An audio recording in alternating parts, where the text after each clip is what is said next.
I've got no snare in my metronome. Alrighty, guys, welcome back to Doobies to Dollars podcast. It's your girl Paislee, and today I'm here with Alexander and his manager, Ty. Yes, ma'am. You just go by Ty. That's the real name. Named like after Beanie Baby. Shout out to mom. Aww. Exactly. How are y'all doing today? Doing great. Yeah, it's Good. another day in paradise. Good. I'm glad I finally got you here. Yeah. Thanks for having us. Good. So, what you guys been up to? Just been busy. Busy writing, busy trying to get everything wrapped up and packaged, polished. Okay, so we're in the process of some rebranding right now. Right. Okay, so tell us about that. We're no longer Dizzy Moore, we're Alexander. So, Right. how did that all come about?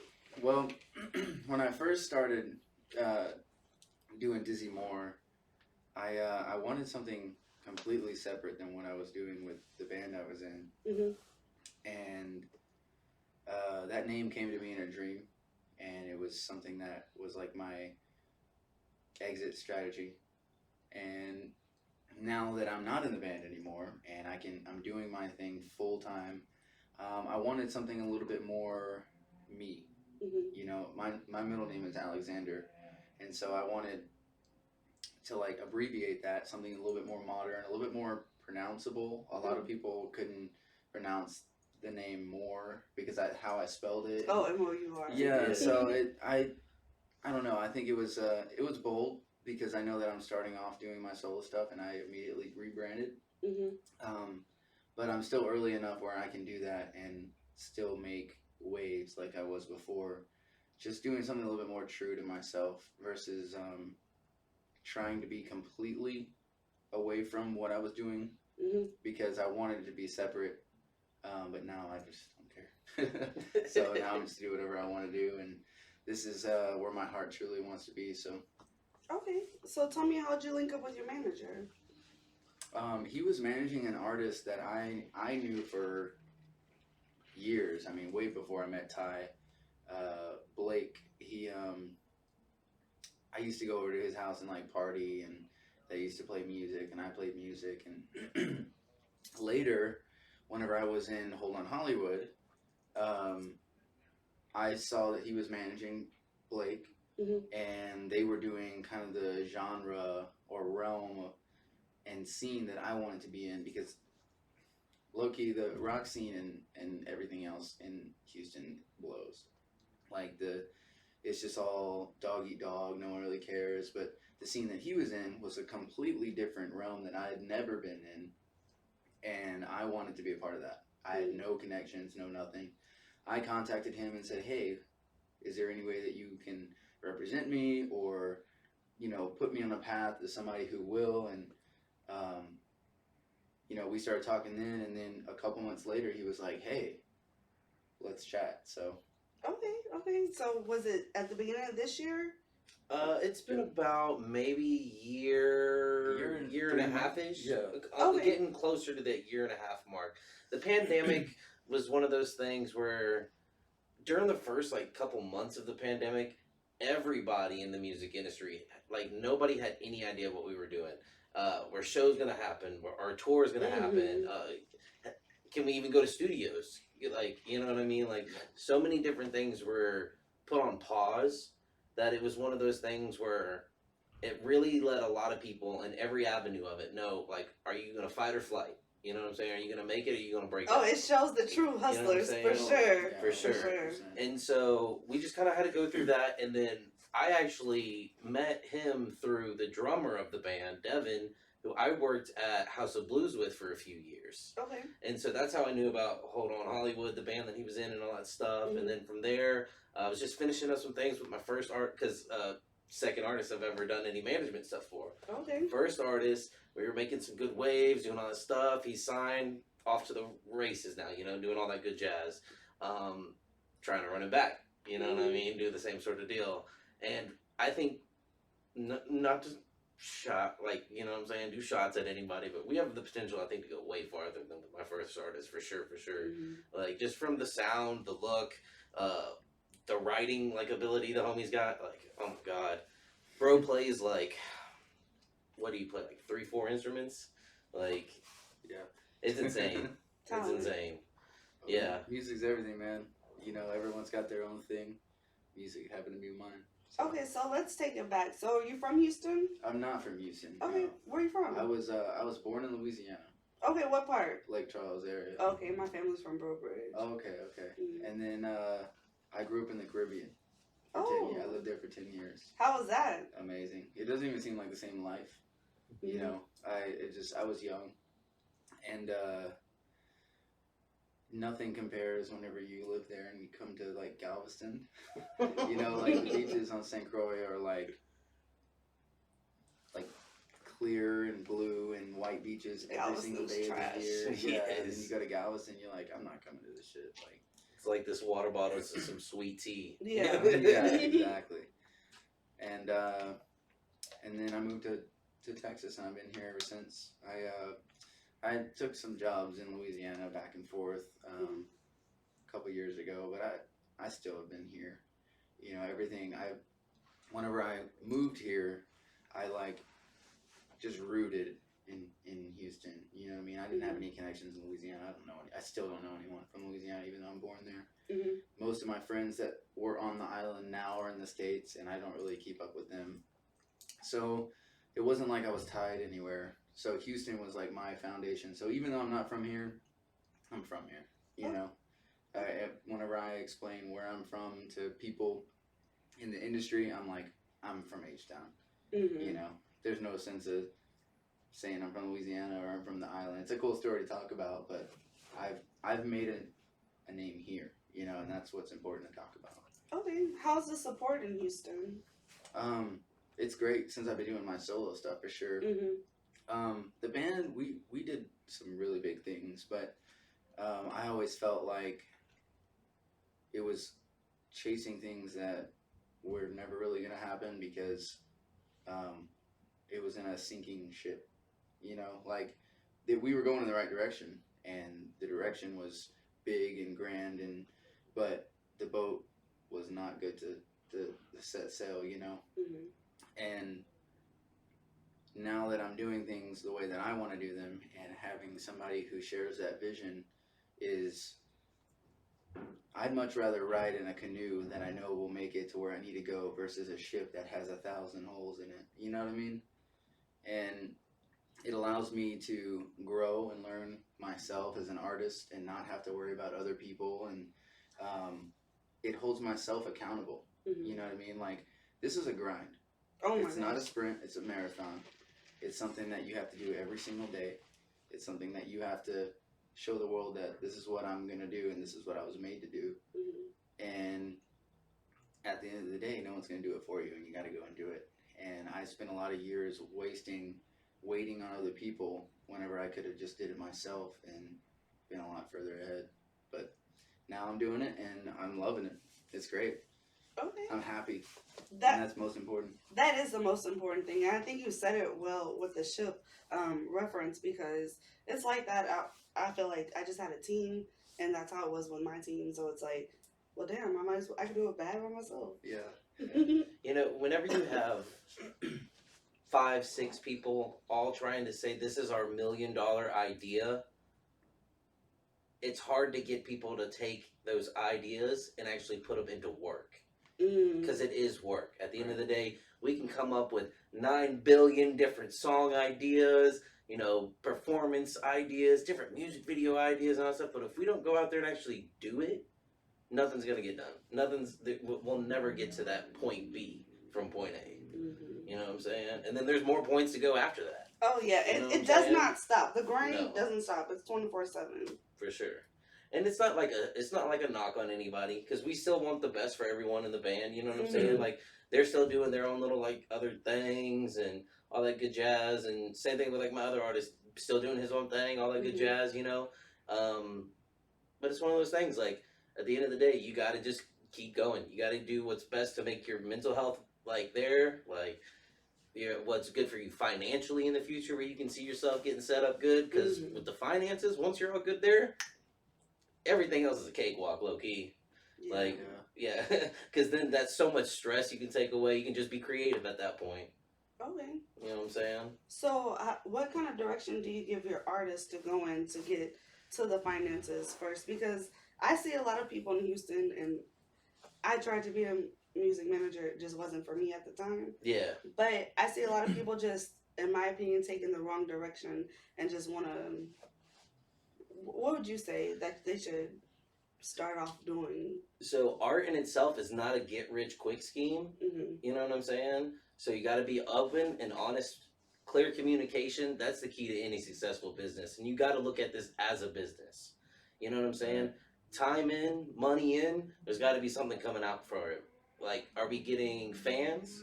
Are we getting like now like artist Rolodex where like now we're thrown into that venue where they hit us up to go perform for other big names that come through? Mm-hmm. Like, are we getting other like artists that we can network with to collaborate on songs and stuff that hopefully maybe, you know, we'll do 2 or 3 free ones, 4 or 5 now we're getting paid for, and then from here on out, you know what I'm saying? And then what can we reinvest that money into? Can we get merch? Can we get different like people that do graphic design to help out with that merch? Do like different contests? Can we reach out to different brands to see if we can get some promo stuff where, you know, we'll do a couple of those media drops on them for free, build up a little bit of that EPK, build up that resume. Now we can start charging for that, get them follower numbers up, all that kind of good jazz. There's so many different levels to it that if you are an artist, even just a solo guy, trying to do all that yourself, you'll be so overwhelmed that you'll never be able to make the art at the end of the day. You know what I mean? I kind of like to consider myself like, I'm like Hobby Lobby. You know what I'm saying? Like, artists come to me, let me know what's up. Oh, you need aisle 13 for them pencils? Got you. That's where it's at. Go grab them pencils. You know what I'm saying? Oh, you need the little canvas? That's aisle 2. Go there. You know what I'm saying? Like, that's kind of like what I like to do. You know what I mean? That's a good way to put it. Yeah. So what you working on now? Right now, I am in the process of transitioning the music that I want to go towards. There's a lot of big things going on in the industry right now. A lot of changes going on in the industry, and I want to be a part of that. I know what I'm good at, and I know what I'm not good at, and it's taken a lot of years for me to realize that. And what's cool about when I started Dizzy is that it was solely like hip hop and R&B, and I love that. That's my roots, a lot of my roots. But I also have a rock influence roots from my dad's side, and I want to incorporate all of it. You know, I want to have a record where everybody, no matter who or what you listen to, they can listen to it and say, damn, I like this. Or that other song I don't really care for, but I really like this song because this is more of the R&B side that he does. Or, you know, this is the more of the pop punk or whatever I decide to do. But I don't want to generalize myself. I don't want to be an artist where every single song sounds the same. I want there to be some versatility and some dynamics and things that keep people's attention, because we live in a world that's just not that way. Like, people, their attention span is like 3 seconds. You know what I mean? And it's like, unless you're doing something ridiculously far-fetched, they probably already scrolled. You know what I mean? And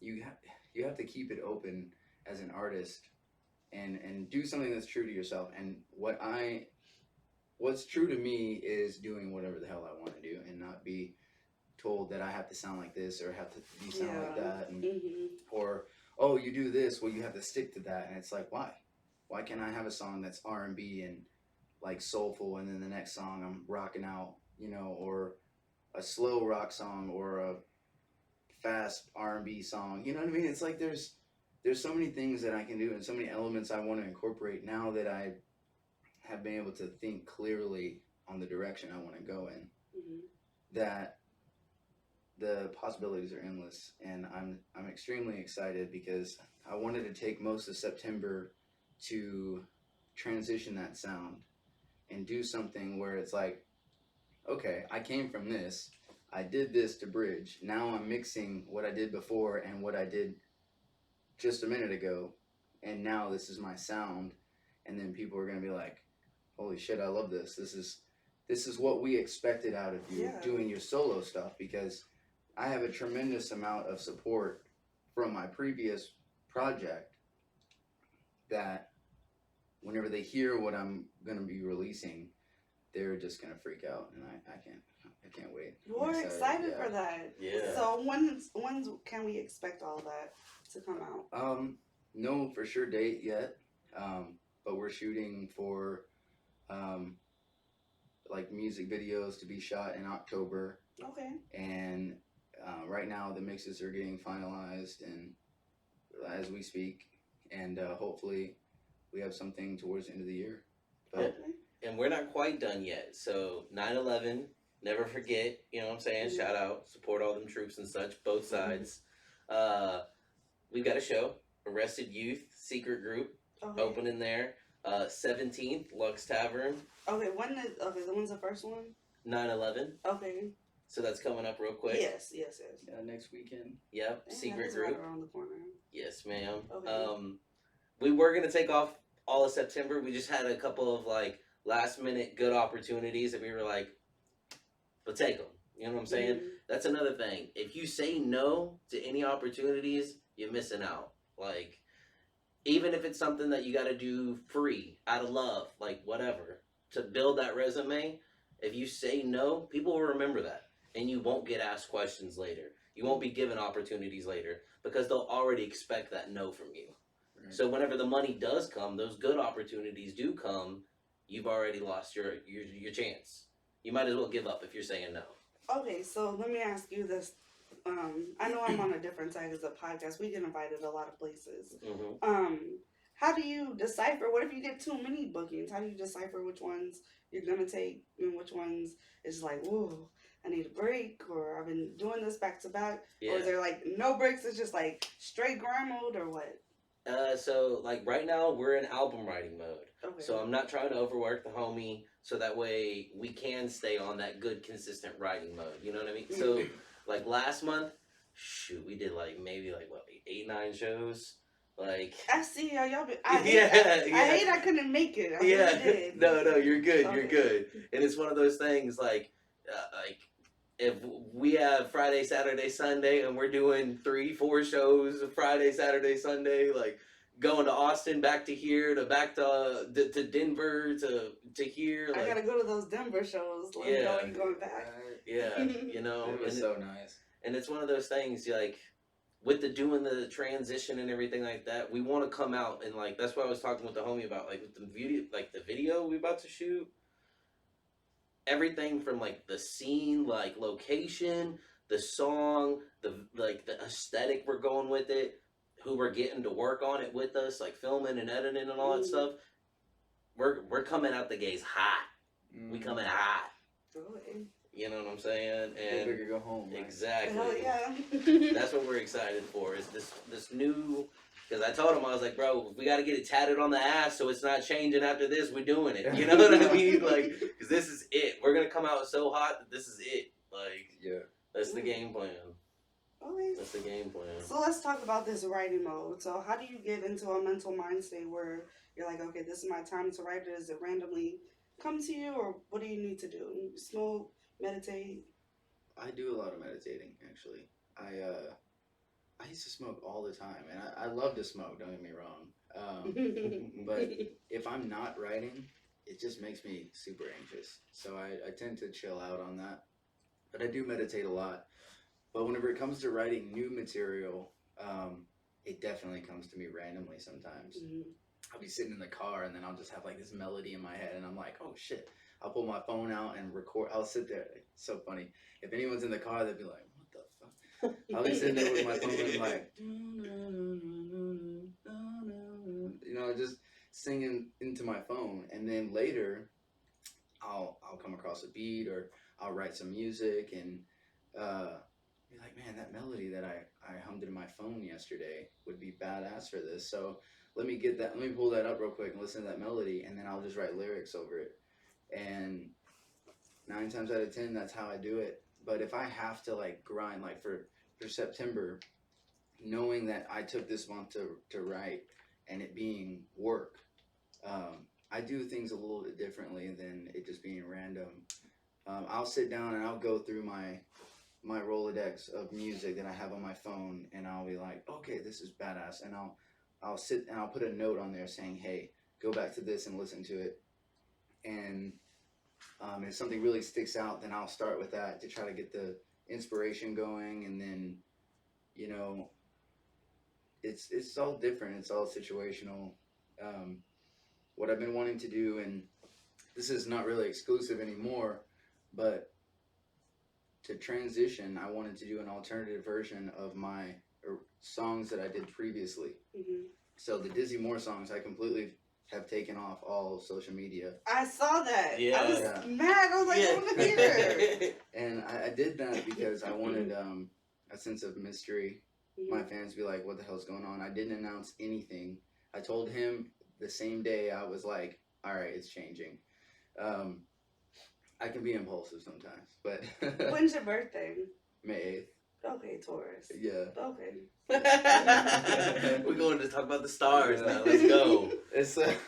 And so I just went with it. I went, you know, I don't know. Sometimes I'll have dreams, or I'll have like just like a premonition or something like that, where I'm just like, this is where I need to be. I feel like I'm super passionate about it. This is the direction I need to go, and I just do it. You know what I mean? I don't look back. I don't say, oh, I should have did this. I just go for it, and then I get my ducks in a row so I can stay organized and I don't look like a fool. But whenever it comes to transitioning to Alexander, I wanted to make sure that at least the beginning steps are going to be thought out and not rushed. Mm-hmm. You know, before he came along, I didn't really have a plan. I just wanted to. It started out me just doing my own stuff because I was tired of, you know, not having people there to write with me. So whenever he came along, I was like, damn, I have all this music and I wanted to get it out, and I already had released stuff before we could have a game plan. Mm-hmm. So now that I took everything off, I'm going to take those songs that I thought were really good off that record, and I'm going to make an alternative version of those songs. And that'll be kind of like the familiar transition for my fans that have heard my music previously to my new sound. So there'll be some elements incorporated. There might be a song that sounds close to how it sounded originally, but it might be changed a little bit, Mm-hmm. you know, to fit more of the dynamic I'm going for now. And I'm stoked because I know there's a lot of people that were attached to the music that I didn't release, and I always like coming out of nowhere with stuff sometimes, you know. So like I took all of my pictures off of Instagram. Okay, I saw Archived everything. I archived everything. I did the same thing with all my Facebook stuff. Facebook's a little bit tedious whenever it comes to that. It's not as easy as Instagram. It's just archiving photos. You have to go in there and like make an album and then hide that album.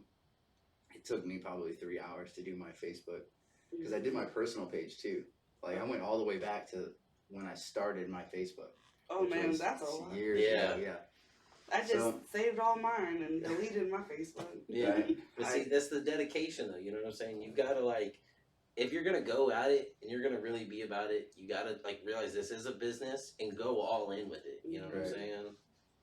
That's Like- definitely it. If I could give any advice to artists that's upcoming or trying to do it and Okay, yeah, can't, that was my next question. Okay. I would say don't wait on other people. Don't wait for somebody to do it for you. Go out there and do it and be genuine about it. You know, don't get up there and act like this because you want to fit in with the crowd that you're with. Mm-hmm. Like, go up there and do some shit that you want to do.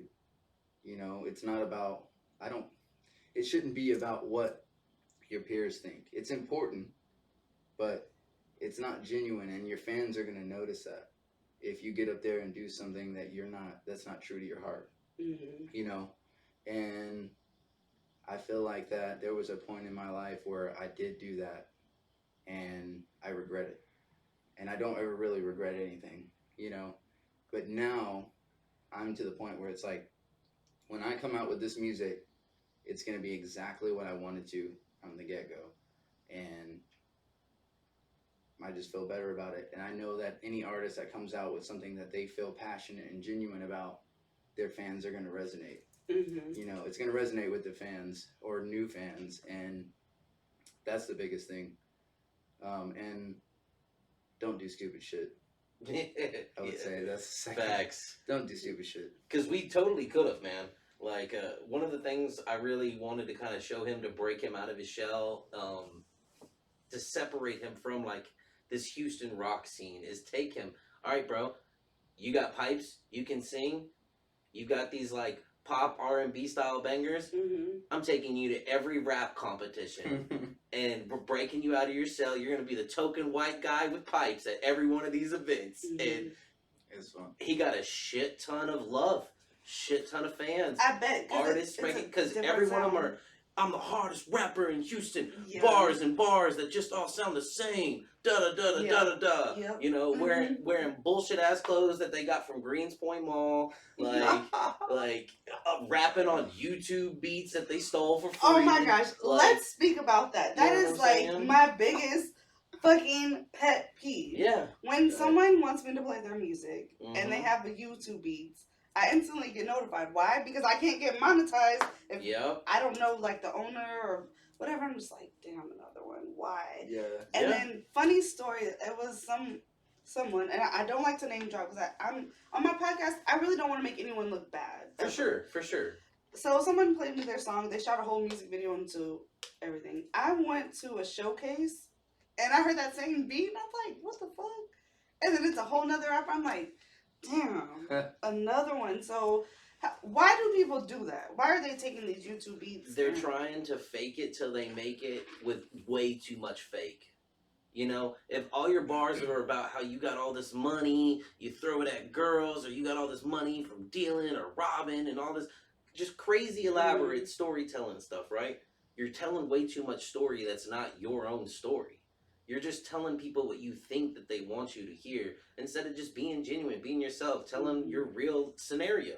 If you broke it on the grind, rap about that. Right. You know what I'm saying? Don't rap like you're the baby with all this money you can just throw around at girls that you just pounding down. You know what I mean? Unless that's what you're really doing, because it's gonna show in one way or another. Whether it's YouTube copyrights, because YouTube ain't gonna like just let you get away with that. They're gonna flag you, or fans. Yo, that's so and so's beat. What are you doing? This ain't your song. You just sound like you're freestyling over it. That just sounds like a moment, a very embarrassing moment. For too. sure. Yeah.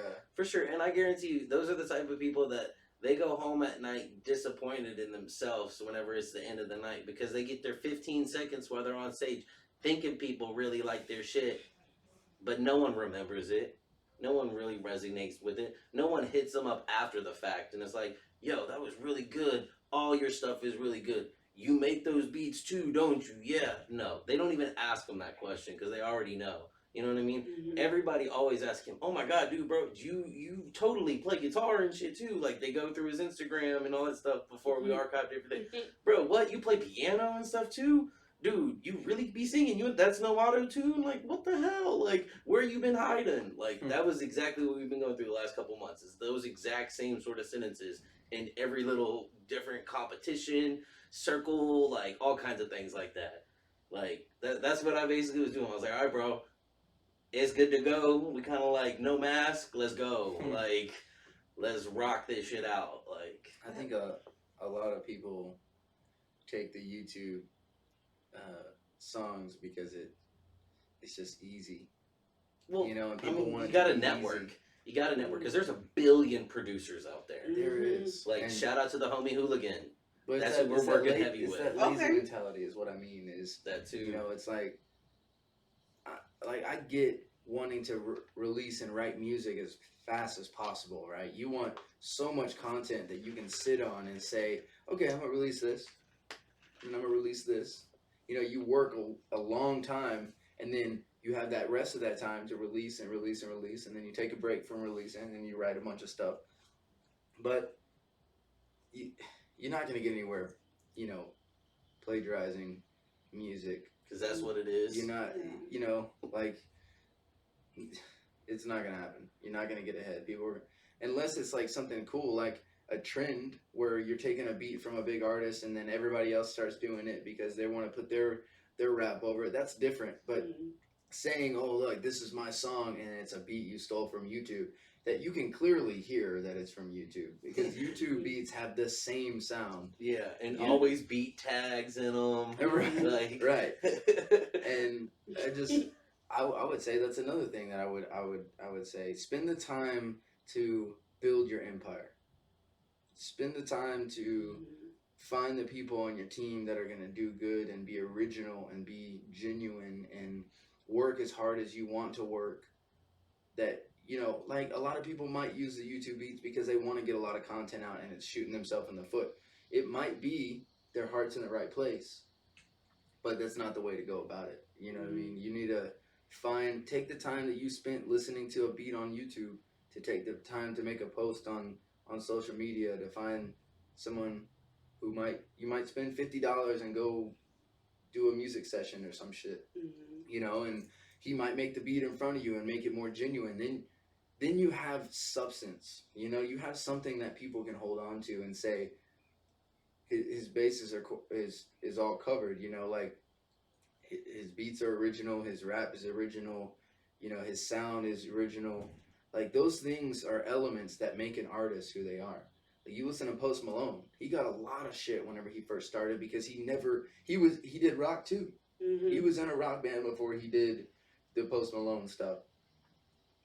But nobody sounds like Post Malone. Nobody. There's a reason why he is a legend. Same thing with The Weeknd. The Weeknd is so ridiculously good with everything that he does when it comes to producing, singing, songwriting. Whenever you hear The Weeknd, you know who it is. You don't even have to try. You know that's The Weeknd. It could be a song you never heard. And that's what's important about being unique as an artist, is finding that signature as a songwriter and as an artist that makes you stand out. You should never stand out because you stole beats from YouTube. You know, Facts. You won't ever hear that from Post Malone or The Weeknd or Drake or any of those artists that are killing it still for years and years and years. You know, they're not, you know, didn't have one song and just don't do shit anymore. They're constantly working every single day to better themselves, better the people around them, find other artists to help them out. You know what I mean? Drake doesn't only do his own music, he writes for a lot of other people as well. Not to mention, music is just one avenue. You know, most people are very linear whenever they think about how they're going to be successful. They say, oh, well, I'm just going to be an artist, and that's how I'll be successful. It's like, dude, music is 10% of the entire business. The 90% is business. Everything else, it's like, you got to network, you got to make connections, you got to find people who are going to fuck with you. You have to invest into yourself. You have to invest into other people that are going to make you money. You have to invest into companies that'll sponsor and invest into you. And there's just so many other things that you have to do other than songwriting. And if you're fucking up songwriting by stealing beats, you're not doing any of those other things, I'm telling you. Facts. You're right. You're giving all the people out there free game. Yes. And see, that's the thing too. You know, I was talking with the homie whenever we first started talking about this. All right, bro, it's gonna come down to where, yes, you have to make that music, but then you got to model, you got to act. Oh, you cute. You better be modeling. well, no, I'm talking about in the sense, even just for the music. You know, we need you to take badass pictures for promo. We need you to run that online social media game up with them pics. You know what I'm saying? And then when it comes to the music videos, you got to give that full on passion. You got to give them those looks. You got to hit them with blue steel. You know what I'm saying? Like, that's another thing too. If you're not sitting there in the mirror rehearsing things, if you're not sitting there trying new things, like look wise to pose wise to even just like look at things online, YouTube, you know what I'm saying? Like, even like, so to help people out with like the free beats and stuff, right? My personal manager advice: humble yourself. There's no reason why, if you got no credit or good credit, you can't go to a Best Buy, can't go to a Guitar Center, can't run a laptop on credit, can't run Fruity Loops, which is like $80, get a little MIDI for like $50, a little APK, and just try things. YouTube how to make type beats, and just try. If you don't try and do, give it up. Give it up. Right. There's so much out there. Work ethic The is industry everything. is so Yeah. saturated that if you're not willing to try and expand yourself and do things outside of your normal realm, you're gonna get left in the dust. Mm-hmm. It's that simple. You're gonna get left in the dust. You're not as talented as you may think you are, because there's some 16-year-old kid with daddy's money who's been in the industry for 50 years and got all the connects that are right around the corner. You know what I'm saying? Has the best producers, best engineers, best It songwriters. never has to work for it. Yeah, you Yeah. have to beat that. Look at Kid Leroy. Yeah. I mean, he Look at he Billy. was mentored by Juice WRLD. Yeah. Kid Leroy is from Australia. Yeah. The kid just turned 18. Has a #1 hit with Bieber. Yeah. He has the best. He doesn't really write any of his songs. He's got songwriters. But you have to be better than that. That's what's out there. That's what's topping. You know what I mean? Mm-hmm. Just look at Bieber just alone. He's the #1 listen artist in the world. The world. 7.8 billion people. Like, that's... And he's got music videos on YouTube with multiple billions. Yeah. That's what you have to compete with. Now, of course, there's ladders of that. You know, you gotta work harder than the guy in your town or in your crew or whatever. But that's ultimately the end goal. You know, all our artists, regardless of how humble they are, want to be successful in some kind of way. And unfortunately, as an artist in the world we live in, to be successful is to be or have a career that you can live with money. You know what I mean? And so unfortunately, that is the end goal, is to be on top like how they are. And if you're not swimming with the sharks, then I don't know what you're doing. You know what I mean? I understand people that want to stay home and just write music and release that. That's cool. I do that. But that's not what I want for myself. I want to be able to reach globally and send a message out to people with my music, Mm-hmm. to have them relate, you know, and I can't do that by setting my bar low. You know, I have such a high expectation for myself, and that's what keeps me going. It keeps me driven, and work ethic is everything. You know, you can't just say, this is what I'm going to do. You have to go out and do it. And if you're not, no one's going to do it for you. Yeah. Unless you're a 16-year-old kid that has daddy's money. You know what I mean? It's Yeah. like, most artists don't. I Mhm. don't. My dad has money, but I don't get any of it. I haven't talked to my dad in years. But you have to be out there and hustle. You have to grind, Mm-hmm. you know? So, any final words for Doobies to Dollars? Anything y'all want to get out there? Where are you guys going to be next? Yeah. Y'all gonna come out to Lux the 17th? Okay. Well, it's just me. Since I lost my team. I'm trying to get everything planned out and see the direction that I want Doobies to Dollars to go. I feel you. I'm trying to I don't want people to look at us as a music platform. For sure. So I've been getting the strippers and Hey, fun factoid about me. How I got a lot of my connects through the industry and stuff like that. I DJ'd in strip clubs from like 20 to 24, just all around Texas, all the way up to Colorado. Mhm. Like, that was, I mean, I still got stripper homegirls now. I still got DJ homies now. Like, they're the best connections. for sure. Well, all right, so when you want to try out new music, throw it in front of some strippers. They'll let you know what's up. You know what I mean? Because if the strippers ain't gonna throw ass to it, it ain't an ass throwing song. You know what I'm saying? Put that one in the back burner, rewrite it, try to make it a baby making music song or something else. Like, and I mean, that's one of the things. Like, you want to talk about an industry right there that you can learn a lot from? Go out there, see what's up. You'll learn a lot about life. You'll learn a lot about women. You'll learn a lot about what you want in a woman in life. You know what I'm saying? You'll learn a lot about what dudes are willing to do. Like, I seen some crazy stuff in strip clubs. Straight crazy. Everything from small town little strip clubs to Houston. What are we, like the 4th biggest city in the United States? I've worked at least 10 here in Houston alone. Okay. You know what I'm saying? St. James all the way. Hey, facts. Place is so Actually, nice. my last birthday, we were out at the strip club. I was all robed out and everything. I said, fuck it. I'm smoking blunts in the back patio in a fucking bathrobe, just straight chilling. Man, Yeah, it was a that's great awesome. time. Yeah, I just went to the strip club last weekend. I seen you posted Got on some that dances, you know. one. What were you at Paradise? Passion. Passion. Okay. So they used to be secrets. Okay. Okay. But now it's Passions. They got new management, new people took over. You know how that goes. Yeah. New dancers and everything. And I went in. Nicer, I didn't. cleaner. It's a strip club. Okay. I like that. But the food, delicious. The drinks. Oh my Haley, God. shout out to Haley. She hooked me up on the drinks. They was delicious. And yeah, so they let me come there and interview them and everything. That's I dope. really fuck with the managers there. They're unlike any that I've met at the strip club before. They're just so nice. I could plug you in with a few other spots, girl. Ain't no thing. Let me know. And on 'Cause- top of that, with the doobie shit, you fuck with Urban Flower Company or like Gas Gods? Okay, so Urban Flower Company, I actually know them personally. Shout out. Yeah, so they let me do a few episodes there. I knew them when they had their old location. I've just been knowing them for a couple of years. They hit me up when they have events and shit. Okay.